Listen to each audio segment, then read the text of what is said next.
संसार में प्रत्येक जीव शक्ति चाहता है। शक्ति अर्थात नाम, शान, शौकत, सम्मान, लेकिन संगठन नहीं चाहता। सम्मान चाहता है, शक्ति चाहता है, समाज में हमारी एक ऐसी शक्ति हो कि जहां हमारा नाम ले लिया जाए तो काम, लेकिन संगठन नहीं। ध्यान रखना, जहां पर संगठन नहीं है वहां पर तुम्हारा विकास भी नहीं। झाड़ू देखी, यदि एक डाल अकेली को झाड़ू बोलोगे क्या? बहुत सारी उस डाल के डालियों को जब एक साथ मिला दिया जाता है तब कहीं वह झाड़ू दोषों को निकालने में समर्थ होती है। उसी प्रकार से संगठित परिवार और संगठित समाज में दोष अधिक समय तक नहीं है। जिस प्रकार से झाड़ू दोषों को बाहर निकाल देती है, उसी प्रकार से यदि परिवार में, समाज में, हमारे भीतर में किसी भी तरह का कोई दोष पनपता है तो वह गुण क्या करते हैं, वे परिवारजन, वे समाजजन हमारे दोषों को बताकर उन्हें बाहर निकाल देते हैं। क्योंकि व्यक्ति को स्वयं के दोष स्वयं की आंखों से दिखाई नहीं देते। इन आंखों से आज तक हमने दूसरों के दोषों को देखा है, कभी अपने दोषों को देखने का पश्चात, लेकिन वो घर में रखी 24 घंटे तुम्हारे घर में रखी वह झाड़ू तुम्हें प्रेरणा देती है कि जिस प्रकार से हम बंद कर रह रहे हैं सोते तो बंधन है, हम इतने दौड़ के नहीं रह सकते, हम इतने बंध के नहीं रह सकते, तो वो झाड़ू भी झाड़ू कचरा निकालने में समर्थ। उसी प्रकार से जो बड़ों के से दबकर नहीं रह सकते, अर्थात जो बड़ों की डांट को झेल नहीं सकते, उन्हें बड़ों का प्यार भी मिलेगा, उनका विकास भी होगा, अर्थात उनके अवगुणों को निकालने वाला उन्हें कोई नहीं मिलेगा। इसलिए संगठित रहने का प्रयास कीजिए और संगठित रह करके अपने जीवन का विकास कीजिए। प्रिय बंधुओं, वह हाथ की 5 उंगलियां हमें संगठित रहने की प्रेरणा देती है। छोटी भी है, बड़ी भी है, लेकिन सब एक साथ है, सो शक्ति है। एक उंगली तो अहंकार का प्रतीक होती है और बंद मुट्ठी तुम्हारी ताकत को बढ़ाती है। इसलिए प्रिय बंधुओं, संगठित रहिए, चाहे परिवार में रहो, चाहे समाज में रहो।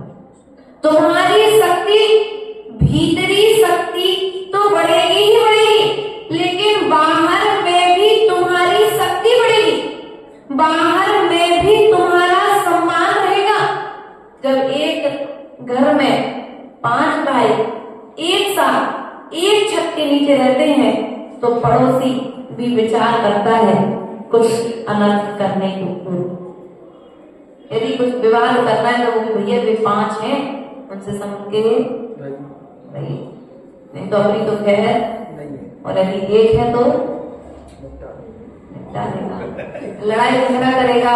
देखो, आप लोग जानते हैं, क्योंकि आप जिस जीवन में रह रहे हैं, वे घटनाएं आपके जीवन में रोज आ रही हैं, किसी न किसी के माध्यम से सुनने में आ रही है। इसलिए संगठित रहने का पुरुषार्थ करिए, बाहर से नहीं, भीतर से। ऐसा नहीं कि जबरदस्ती के संगठित रहना, एक साथ रहना पड़ रहा है, नहीं। आज मेरा सौभाग्य है कि मैं एक बड़े परिवार में, ऐसा मानो मेरा सौभाग्य है कि मुझे मेरे माता पिता को भोजन बनाकर खिलाने का सौभाग्य मिला है। सौभाग्य मान कर यदि कार्य करोगे तो सौभाग्य जगेगा, और यदि संकलेश मान करके कार्य करोगे तो तुम्हारा पुण्य घटता जाएगा। काम तो करते ही घर में, इतना बड़ा परिवार, हमसे नहीं होता काम, करना तो है, करना पड़ेगा, क्योंकि दूसरा करने वाला बनाना भी पड़ेगा भोजन। तो जब करना ही है, कमाना ही है, भोजन बनाना ही है, तो प्यार से बना दो ना। ध्यान रखना, साथ में रहोगे तो शक्कर भी सस्ती पड़ेगी, और अकेले रहोगे तो नमक भी महंगा पड़ेगा। तो ध्यान रखना, संगठन की शक्तियों को उजागर रखिए, उन शक्तियों को अपने भीतर में जागृत करें, अपने भीतर की शक्ति को जागृत करें, क्योंकि तुम्हारे भीतर में जब शक्ति होगी तो संगठन में आनंद आएगा। और भीतर में यदि धैर्य, क्षमता, विश्वास नहीं होगा, तब तक तुम्हें बाहर में भी संकलेश हो जाएगा। प्रिय बंधुओं, हमें स्वयं विचार करना है। एक घर में 2 भाई एक साथ रहते थे, लेकिन पिता ने कहा, बेटा देखो मेरी आयु शेष नहीं है, तो क्या करना है पिताजी? बेटा मेरे जीते जी आप दोनों भाई मेरी इस कमाई की संपत्ति का बंटवारा कर लो, मेरे जाने के बाद लड़ना मत। बंटवारा संपत्ति का हो जाए, लेकिन दिलों का बंटवारा नहीं होना चाहिए। पिता ने उस विशाल सोच को हृदय में रखते हुए अपने जीते जी दोनों भाइयों का बंटवारा कर दिया। देखिए, पैसे का बंटवारा हुआ, व्यापार का बंटवारा हुआ, मकान भी अलग अलग हुए, लेकिन प्यार एक दिन किसी कारणवश उसके छोटे भाई को व्यापार में नुकसान हो गया। अब नुकसान हो गया, कौन भरपाई करेगा? कौन ला करके देगा? बड़ा भाई के पास में उसकी पत्नी ने बताया कि छोटे भाई के लिए किसी कारणवश व्यापार में नुकसान हो गया है और वे बहुत परेशान हैं।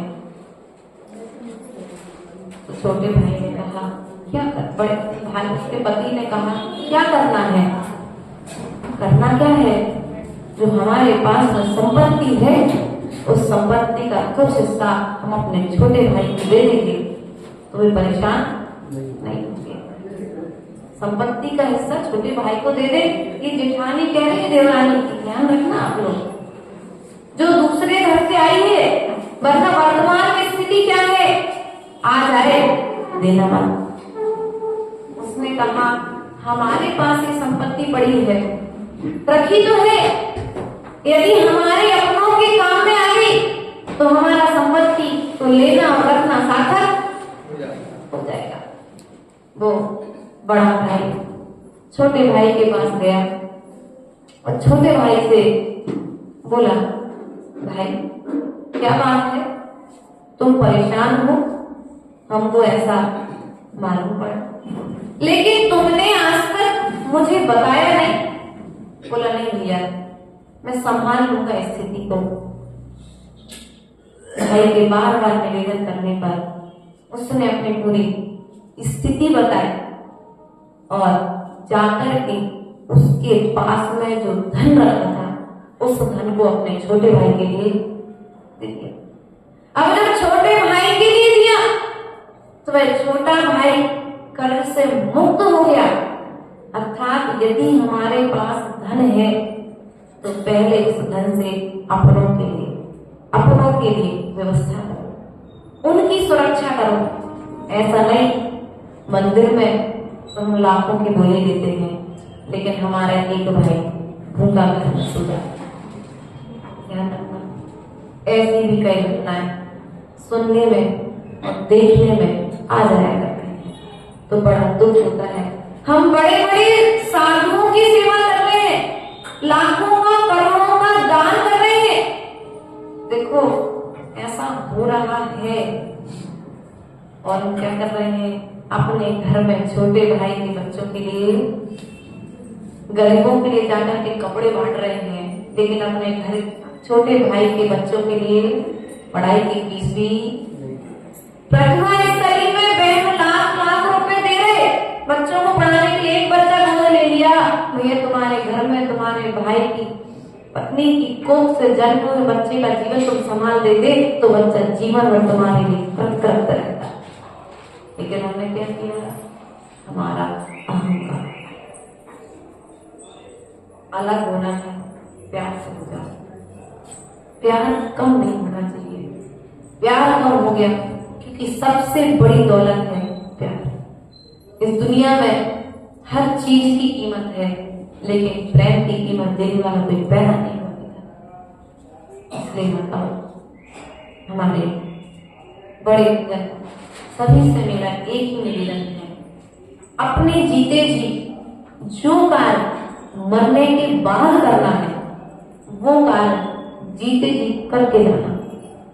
ऐसा ना हो कि बच्चे तुम्हारे मरने की कामना करने लगे। हाँ, ऐसा भी हो रहा है संस्कारों की कमी के कारण। अब जब बच्चों के लिए धन की जरूरत है और तुम्हारे पास अलमारी में बढ़िया तिजोरियों में भरा रखा है तो देते नहीं हो। बच्चे सोचते कभी दादी माता हमारे पूज्य पिताजी जाए कि संपत्ति का बंटवारा करके अपना व्यापार सेटल करें, क्योंकि एक उम्र के साथ में सबके व्यापार, सबकी आशाएं। इसलिए हमारा आपसे कहना है, आपने जीवन भर कमाया है, उसे समय के साथ में आपको जहां देना है, बच्चों को देना है तो बच्चों को देकर के जाइए। पहले प्रायोरिटी अपने परिवार को, अपने परिवार की सुरक्षा में। दूसरा, दान के क्षेत्र में तीसरा, अपनी व्यवस्था के लिए जो तुम्हें लगता है कि अंतिम समय तक तुम्हें कितना लगेगा उतना बचाना, बाकी वरना यदि अभी जाते जाते तक घर से मोह नहीं छूटा तो उसी घर में अलमारी के ऊपर पिंडी बना करके बैठना। देखो सत्य है, लोग कहते हैं हमारे घर में खूब सांप निकलते हैं, तो हमने पूछा जैसे से आते से जिनके घर में सांप निकलते हैं वो क्या करें? बोले कुछ नहीं है बेटा, उसी घर के पूर्वज हैं जो जाते जाते धन को दे नहीं पाए, बंटवारा नहीं कर पाए और जाते जाते उस धन से उन्हें प्रेम रहा, तो अब उसी घर के आसपास घूम रहे हैं। इसलिए हमारा आपसे कहना है, जाते जाते अपने परिवार को संगठित बनाए रखने के लिए उनकी व्यवस्थाएं व्यवस्थित बना करके जाइए, वरना तुम्हारी व्यवस्था बिगड़ जाएगी। संगठित रहिए, झाड़ू हाथ पीछे पीछे देखिए, एक पंख हो तो मार्जन के काम नहीं आएगा, लेकिन पंखों को एक साथ बांध दिया जाए, विधिवत तरीके से बांधा गया है, तो ये पंख भी परिवारजन के काम में, जीवों की रक्षा के काम में आए। और यदि अवस्थित होते तो किसी के पैर के नीचे, किसी के गाड़ी के नीचे, कहीं ना कहीं जंगलों में पड़े होते। ऐसी ही हमारी स्थिति है, यदि हम संगठित रहेंगे, हमारे मस्तिष्क पर सभी तिलक लगाएंगे, और यदि हम संगठित नहीं रहेंगे तो कोई भी हमें साइड में करके आगे बढ़ जाएगा। इसलिए संगठित रहने का पुरुषार्थ कीजिए, एक साथ रहने का पुरुषार्थ कीजिए। अंकुर का गुच्छा देखा है पर भैया बगीचा, क्या नाम था नदी का? राजेश भैया। अब आपकी तो उम्र हो चली, हमारे दादाजी पीयूष भैया, दादाजी आप दोनों अंगूर खरीदने तो गए होंगे, कौन से गुच्छे वाले? गुच्छे वाले कि टूटे वाले? क्यों टूटे वाले अंगूर भी तो गुच्छे ही से निकले हैं। आप जब उस अंगूर की दुकान पर जाते हो तो क्या कहते हो? भैया गुच्छे वाला अच्छा अंगूर देना। जब तक वह अंगूर उस गुच्छे से लगा है तब तक वह सुरक्षित है, और टूट गया तो सड़ने का समय है। उसी प्रकार से जो परिवार से जुड़ा है, जो समाज से जुड़ा है, वह संस्कारों से जुड़ा है, और जैसे ही वह अलग हुआ कि संस्कारों से भ्रष्ट हो जाए। इसलिए यदि संस्कारों को सुरक्षित रखना है तो संगठित रहने का पुरुषार्थ कीजिए।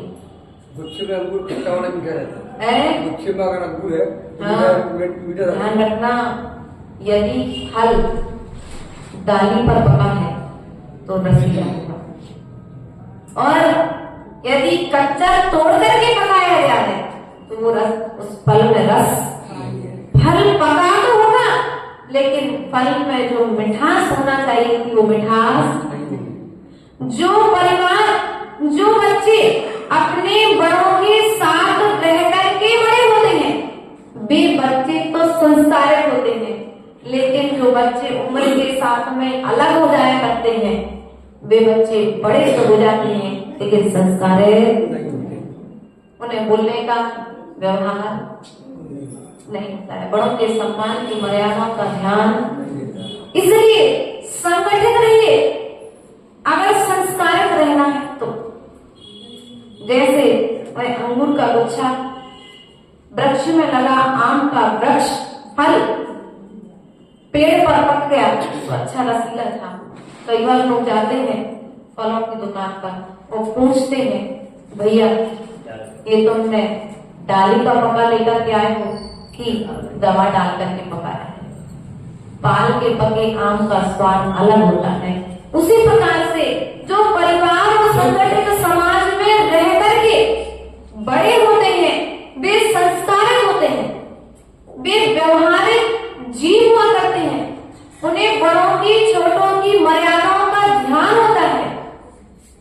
तो कमाते हैं, लेकिन कभी अपमान।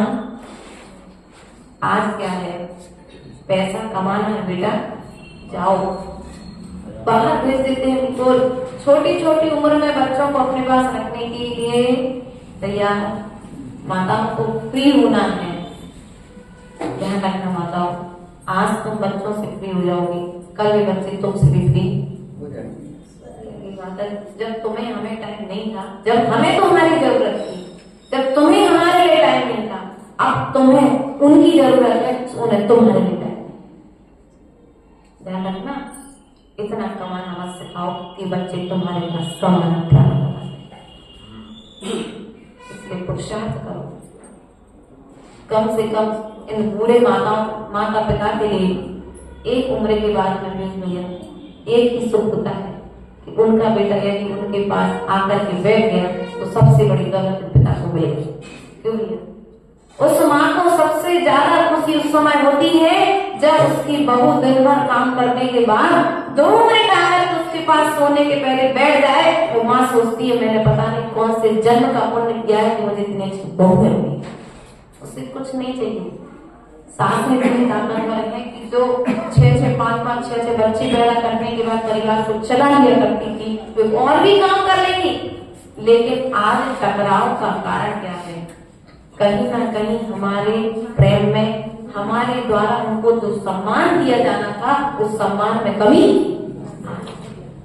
इसलिए हमारा आपसे एक ही चीज कहने का है कि बड़ों का सम्मान करो और बड़े हो जाओ। बड़ा अपने आप सम्मान दोगे तो बड़े बन जाओगे।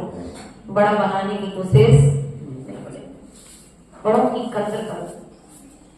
ध्यान रखना, नदी देखिए आप लोगों ने, नदी वृक्ष भी देखोगे, कभी इन नदियों के लिए और वृक्षों के लिए स्वयं के फल खाते देखा क्या?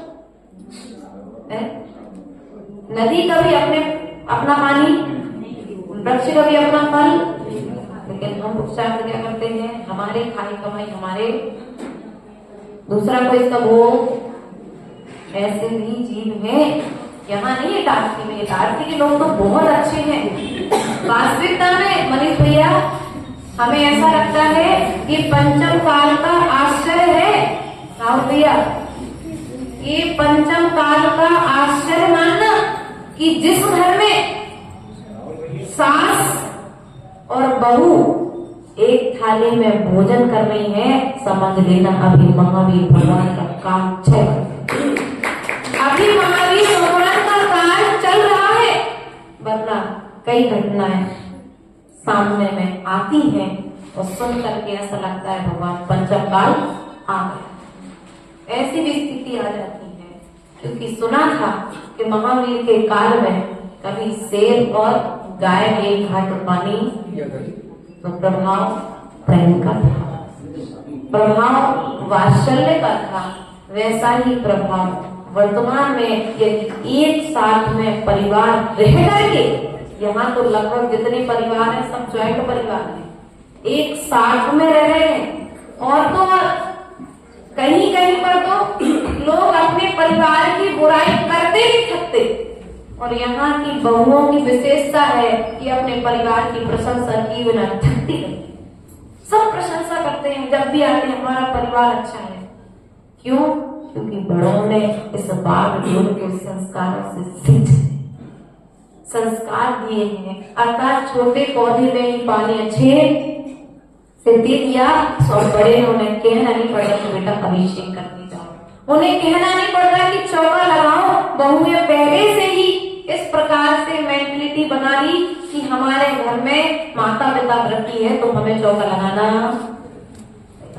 लगाना है।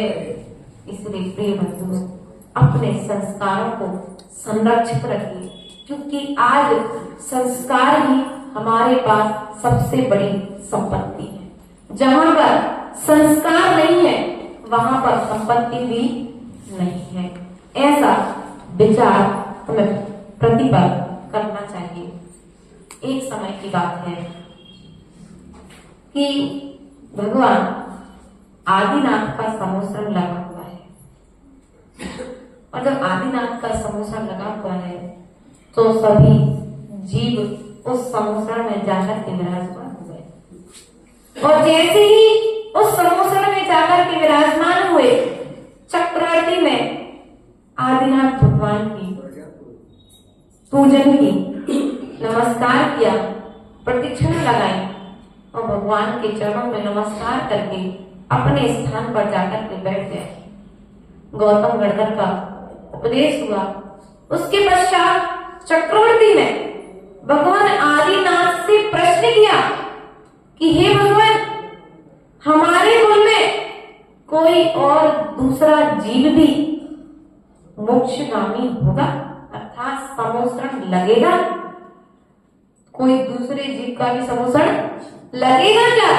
तो भगवान आदिनाथ ने कहा, हाँ, मोक्षगामी जीव तो और भी होंगे, लेकिन समोसण एक जीव का लगेगा। कौन है वो जीव? तुम्हारा पुत्र मारीची। क्या विचार किया? मारीची कुमार का समोसण लगेगा। कब लगेगा?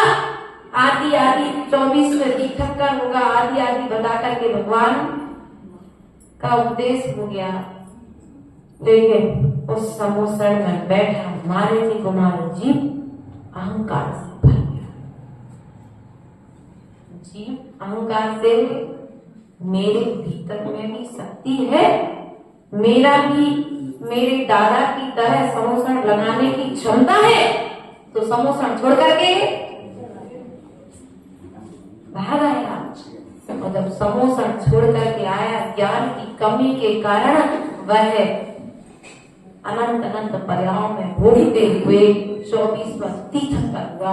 अर्थात महावीर स्वामी ने आदि बीच की जो पर्याय उन्होंने धारण की है, उन्होंने मारीची कुमार की पर्याय में 363 मत चलाए, लेकिन महावीर की पर्याय में आकर तो 363 मतों को समाप्त कर पाए। इसलिए हमारा भी आपसे कहना है कि अपने जीते जी ऐसी कोई परंपरा मत चला के जाना कि जिस परंपरा को मिटाने में योग लग जाए।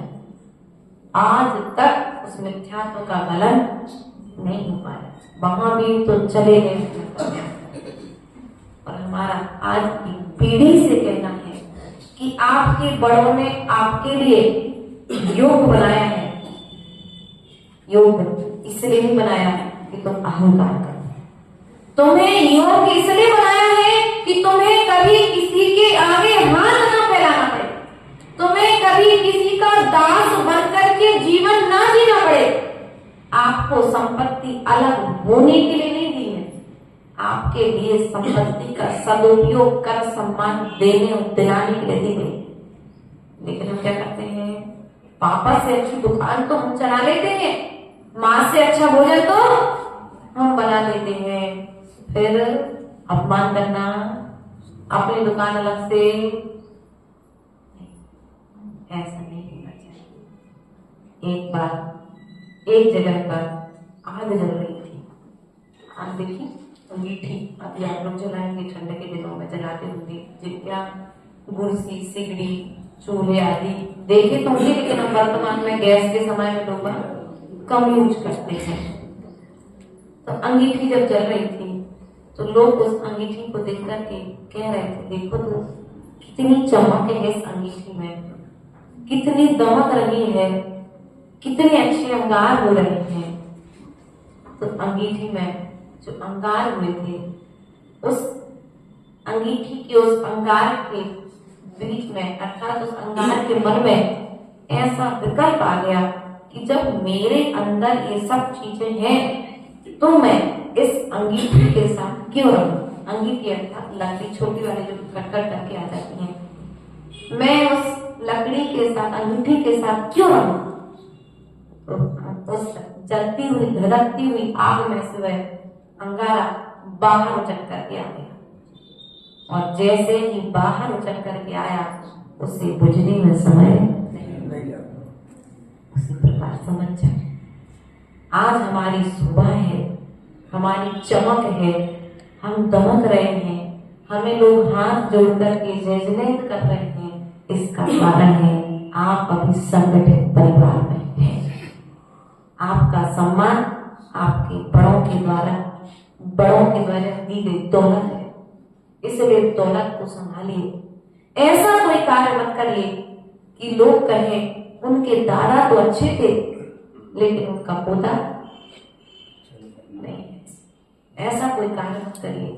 जीते ही ऐसा कार्य करके जाओ कि लोग कहें कि उनके दादा भी दान करते थे, उनका बेटा भी दान करता था, तो कोई संस्कार उनके पोते में भी, उनके घर में तो 12 महीने चौका लगता है। ऐसे कुछ अच्छे कार्य करके जाओ कि तुम्हारे जाने के बाद में भी तुम्हारी पीढ़ी दर पीढ़ी उन संस्कारों को जीवंत रख सके। ऐसा कोई कार्य करके मत जाओ कि लोग शर्मिंदा हो जाए। हम महावीर के कुल के हैं, हम महावीर के वंश के हैं, और महावीर के वंश के हैं तो हम महावीर के जैसा कार्य नहीं कर सकते, लेकिन उन्होंने जो उपदेश दिया है उस उपदेश का अपनी शक्ति के अनुसार आचरण तो कर सकते कि नहीं कर सकते। भगवान महावीर स्वामी का मूलभूत सूत्र रहा है, जियो और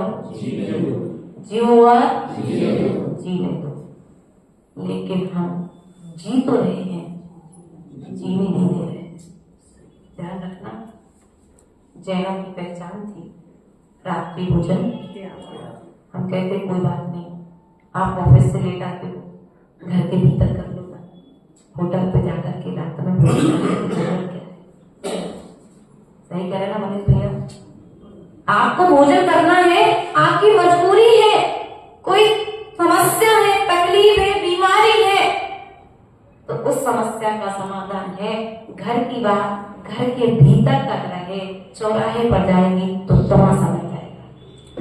पहले लोग जैनों को सम्मान देते थे, लोग कहते थे भैया जैन की गवाही लगेगी, यदि जैन ने कह दिया तो कराएंगे केस।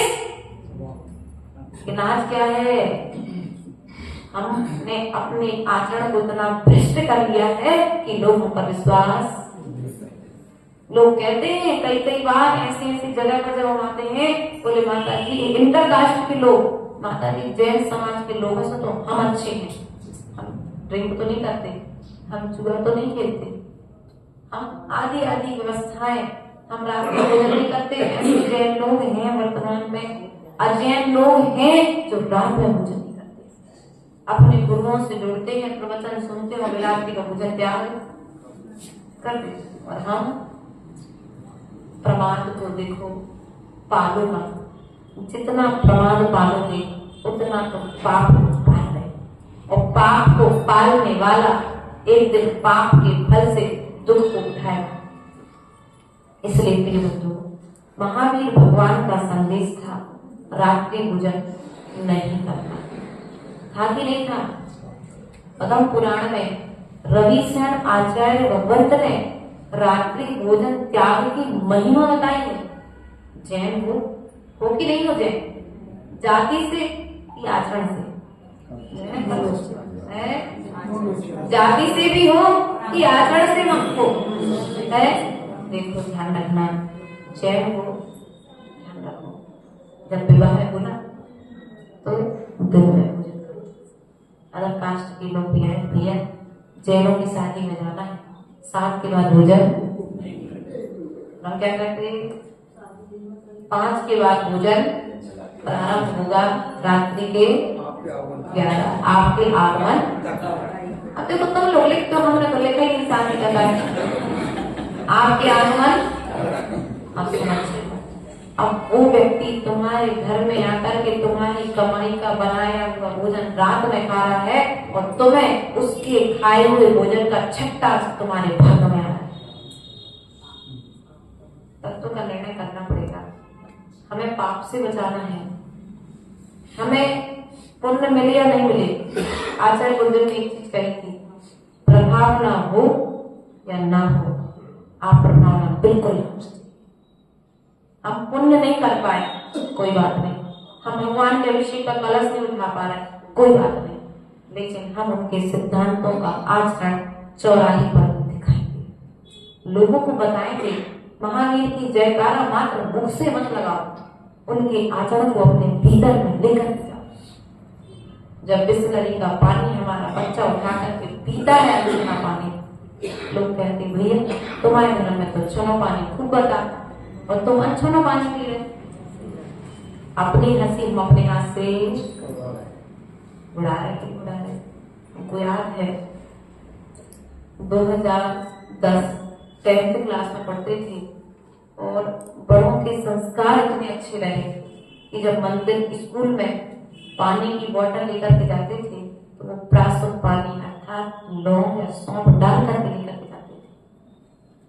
वही एक लोग कहते थे, सहेलियां पूछती थी तुम्हारी बोतल का पानी अच्छा टेस्टी लगता है।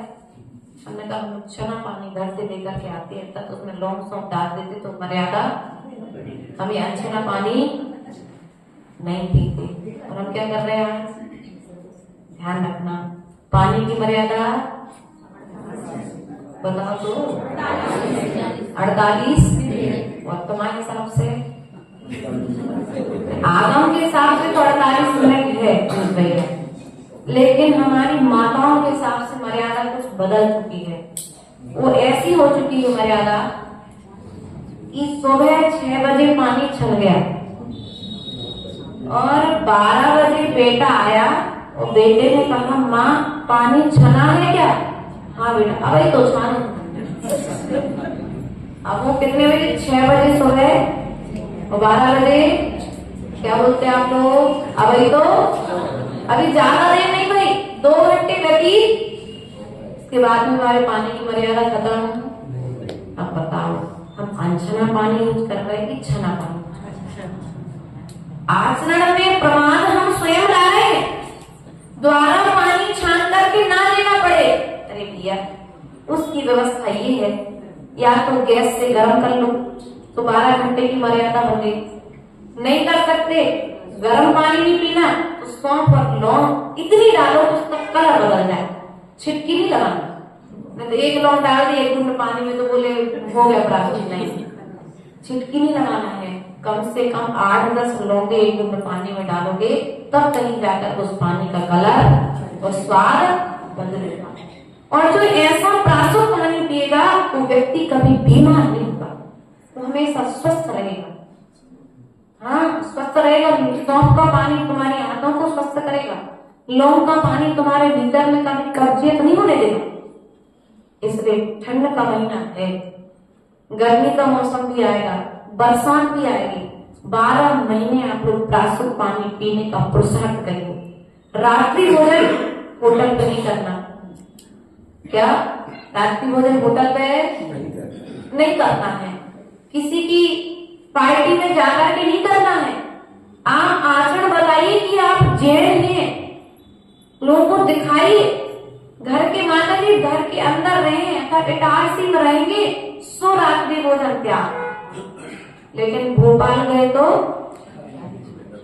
भैया तुम महावीर के अंश हो, महावीर के वंश के हो, तो यदि उनके नाम को उठा ना सको तो नीचे मत गिरो।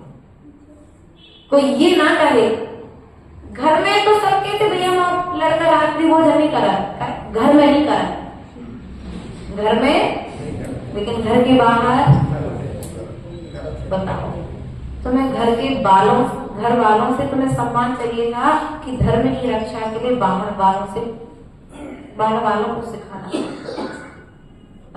राणापुर में, झाबुआ जिला में राणापुर नाम का एक गांव है, 30-35-40 घर की समाज होता है। संजय भैया है, उनका बहुत बड़ा प्लान है, मतलब बहुत बड़ी ट्रैक्टर वगैरह की आती एजेंसी आती है उनके यहाँ पर। वो विदेश में जाते हैं कई बार मीटिंग्स वगैरह जब उनकी होती है। तो आचार्य गुरुदेव ने उससे पूछा कि संजय भैया आप जब बाहर जाते हो तो फिर आपका जो अनछना पानी है, प्राशुद्ध भोजन का जो नियम है वो नियम कैसे बनता है? बोले महाराज हम अपने घर से डब्बा लेकर के जाते हैं, ऐसा बना के ले जाते हैं तो सूखा नाश्ता 4-5 दिन चल जाता है। हम पानी की व्यवस्था सौंफ लाई थी, और आजकल वो केटल आने लगी साथ में कि प्लग लगाओ पानी गर्म। सो बोले यदि अपना छन्ना साथ में ले गए, अब कुएं का पानी का उनका नियम नहीं, लेकिन बोले हम अपना छन्ना पानी नहाने में है, सो छान अपने छन्ने से पानी छान करके यूज। अब वे जो अगर लोग जाते हैं वे लोग कहते हैं जैसा अब कैसे करते रहते हो ऐसा, उनके साथ बैठेंगे एक टेबल पे बैठेंगे लेकिन अपना डब्बा।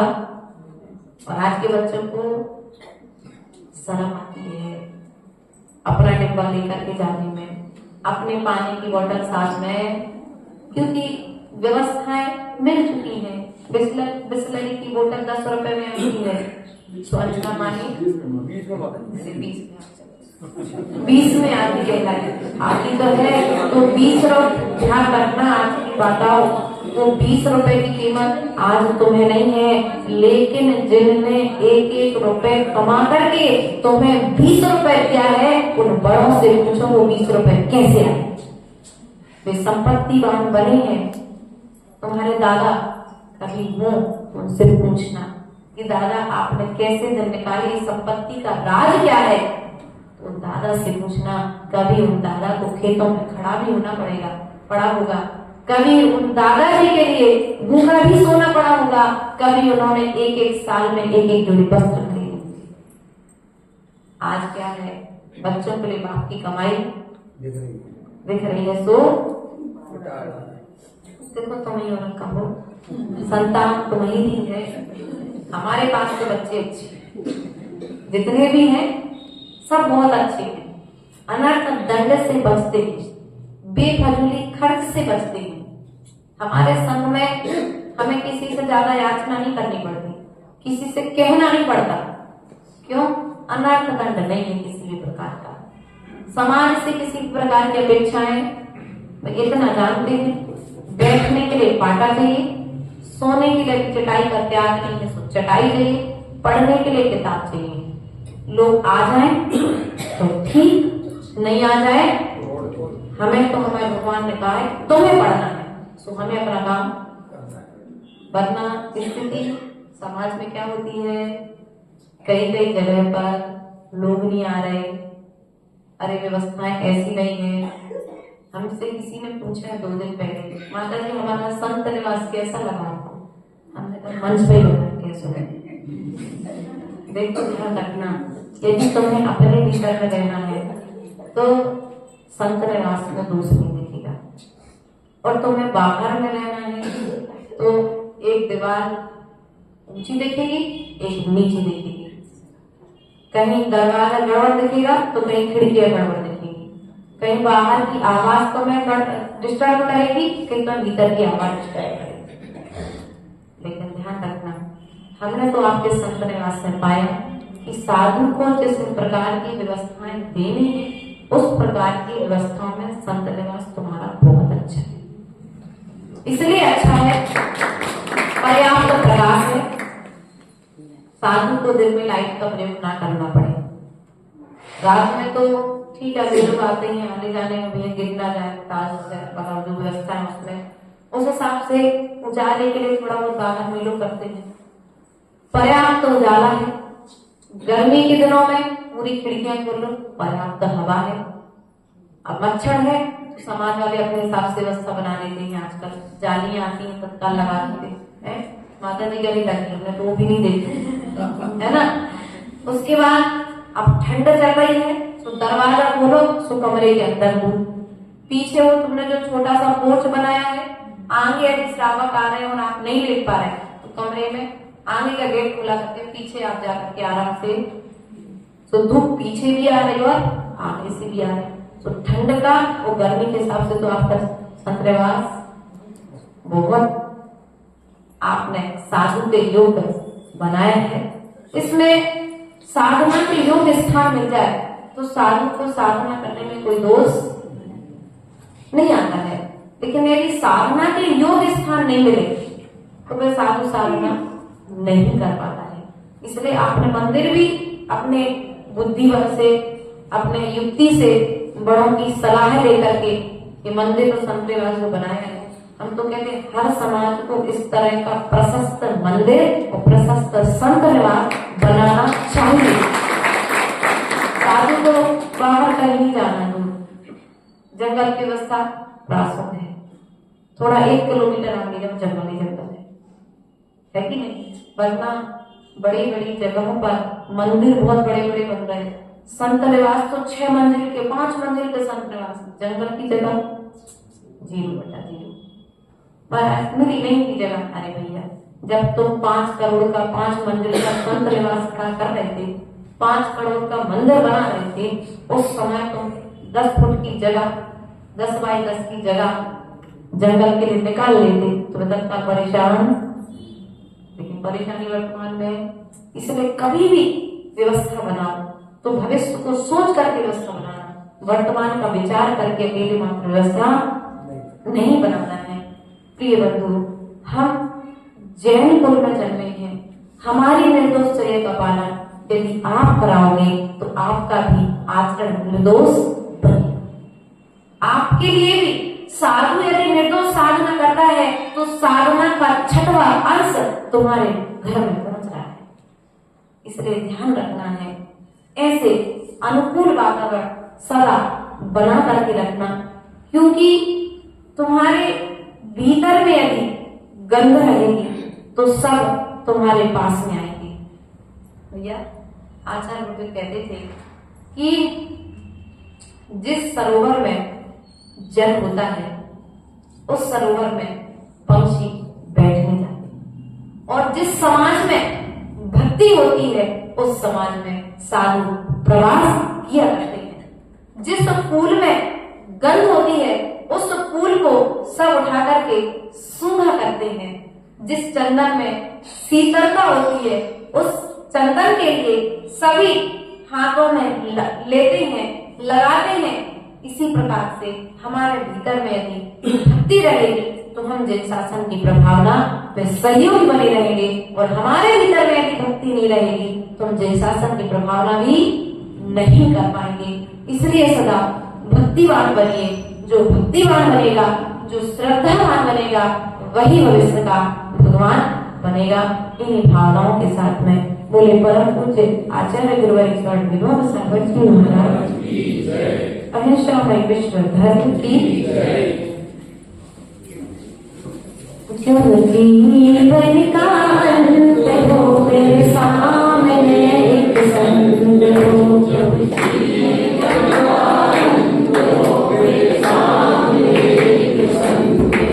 मेरे आँखों पर अरिहंत हो महावीर कांवर पंथ हो।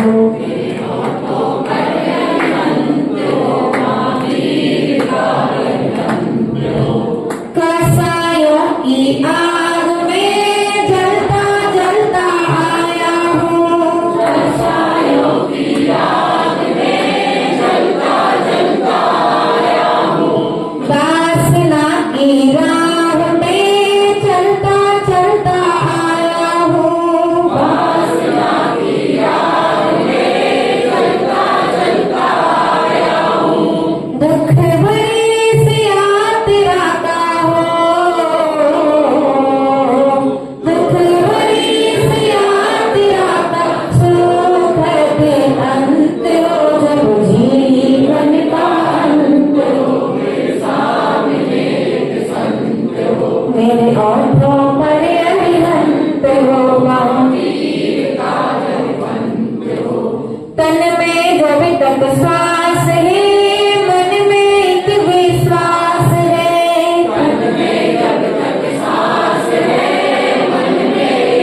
पुष्पाणि आरंभे मुखोद्भव सरस्वती देवे प्रथमानि करणानि चरणानि द्रव्याणि